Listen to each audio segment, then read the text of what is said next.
Golf ক্লাবে যাওয়ার পথে গৃহহীনদের তাঁবু দেখে ক্ষুব্ধ হন মার্কিন প্রেসিডেন্ট ডোনাল্ড ট্রাম্প। ট্রুথ সোশ্যালে 4টি ছবি পোস্ট করে ট্রাম্প লিখেন, গৃহহীনদের অবিলম্বে সরাতে হবে।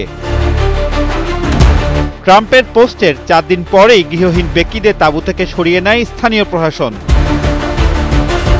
তাঁবুতে থাকা থিওরি নামে একজন বলেন, অবিশ্বাস্য, গাড়ি থেকে ছবি তুলে প্রেসিডেন্ট আমাকে নেতিবাচকভাবে ব্যবহার করলেন, এটি তার রাজনৈতিক হাতিয়ার ছাড়া কিছু নয়।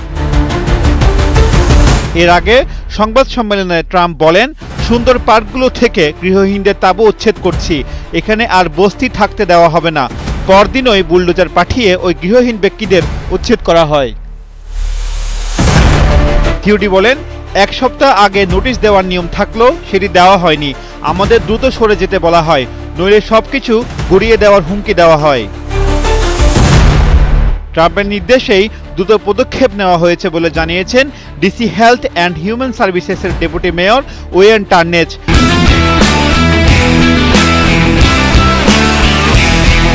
ওই পার্কে 11 জন গৃহহীন ব্যক্তি থাকতেন বলে জানান তিনি। উচ্ছেদ হওয়া ব্যক্তিদের আশ্রয় কেন্দ্রে রাখার কথা জানিয়েছে হোয়াইট হাউস। আশ্রয় কেন্দ্রে যেতে না চাইলে কারাদণ্ড ও জরিমানা করা হবে বলে জানানো হয়।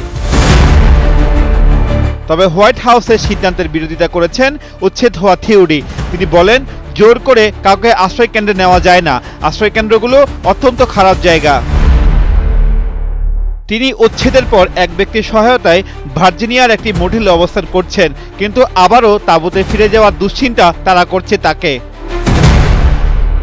একই অভিজ্ঞতা 55 বছর বয়সী জর্জ মার্গানেরও। 2 মাস আগে বাড়ি ভাড়া দিতে না পারায় তাকেও তাঁবুতে থাকতে হয়। আপাতত একটি মোটেলে থাকলেও এরপর কোথায় থাকবেন সেটি তার জানা নেই।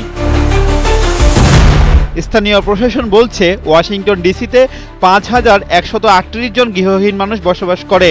এর মধ্যে প্রায় 800 জন পুরোপুরি আশ্রয়হীন।